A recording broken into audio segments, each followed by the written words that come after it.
வரலாற்று பெருமை கொண்ட இப்பேரவையின் மாண்பினை பாதுகாக்க வேண்டிய முதல் பொறுப்பு எனக்கு உள்ள காரணத்தால் கீழ்காணும் தீர்மானத்தை மாண்புமிகு பேரவைத் தலைவர்களின் இசைவோடு சட்டமன்ற பேரவை விதி 17 தளர்த்தி முன்மொழிந்திட அனுமதி கோருகிறேன்.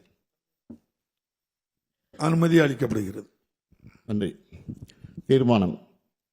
ஏற்கனவே உள்ள நடைமுறைகளை பின்பற்றி தமிழ்நாடு அரசால் தயாரித்து அனுப்பி வைக்கப்பட்ட ஆளுநர் உரையை பேரவையில் படிக்காமல் மாண்புமிகு ஆளுநர் அவர்கள் சென்று வருவதை இப்பேரவை ஏற்கவில்லை.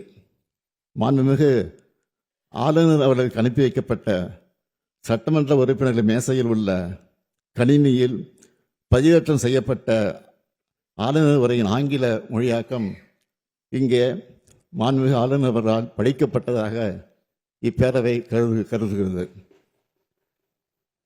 அவ்வாறே அவை குறிப்பில் நடவடிக்கை குறிப்புகள் இடம்பெறலாம்.